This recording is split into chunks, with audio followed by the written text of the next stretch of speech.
Repeat हे तुम्ही स्वतः डिसाईड करा. घरचे म्हणत असतील रिपीट कर तर बिलकुल रिपीट करू नका. 2 वर्ष तुम्ही खूप मेहनत केली आहे तर सध्या चिल घ्या, तुमच्या पॅरेंट्स सोबत टाइम स्पेंड करा, कारण 2 वर्षात तुम्ही पॅरेंट्स सोबत काहीच टाइम स्पेंड केला नाही. चिल मारा, मूवी बघा, रिलॅक्स करा, फिरायला जावा. पेपर कसाही जावं आता त्याचा विचार करू नका. ज्यांना चांगला पेपर गेलाय त्यांच्यासाठी कॉंग्रॅच्युलेशन. ज्यांना खराब जरी गेला असेल त्यांनी जास्त टेन्शन घेऊ नका, परत ट्राय करा.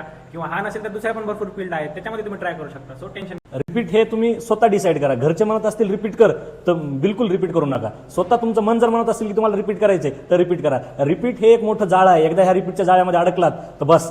माणूस 2 रिपीट करतं, 3, 4, 5 हे एकदम म्हणजे कसं व्यसन लागल्यासारखं आहे रिपीटचं. बस त्याच्यामुळे रिपीट हे तुम्ही तुमच्या मनावर करा, घरच्यांच्या मनावर. ज्यांचं पेपर चांगलं गेलं नाही त्यांनी मेहनत करत राहा. दुसरं काहीतरी तुमच्या नशिबात लिहिलेलं असेल ते नक्कीच साध्य करा. नीट हेच काय सर्वस्व नाहीये. नीट तुमच्या नीटमध्ये नाही झालं म्हणजे काहीच नाही की म्हणजे दुसऱ्या फील्डमध्ये तुमच्यासाठी बेस्ट काहीतरी लिहिलेलं असेल म्हणून हे नीटमध्ये झालेलं नाही. मी पण 1-2 रिपीट केलेत, माझं पण झालं नव्हतं, मला पण वाईट वाटलं होतं. प्रत्येकाला वाईट वाटतं. हा वाईट वाटणं हे एक माणसाचा स्वाभाविक गुण आहे. पण कसं याच्यातून ओव्हरकम कसं होताल आणि पुढे भविष्याचा तुम्ही विचार करून पुढे काय नवीन म्हणजे डिसिजन्स घेताल हे खूप इम्पॉर्टंट आहे आता. आणि डिसिजन्स हे तुम्ही स्वतः घ्या. म्हणजे एक्सपिरियन्स ज्यांना एक्सपिरियन्स आलेला त्यांच्याकडून एक्सपिरियन्स ऐका आणि स्वतः डिसाईड करा. कुणी फोर्स करत असेल हे कर ते कर म्हणून असं गोष्टी करू नका.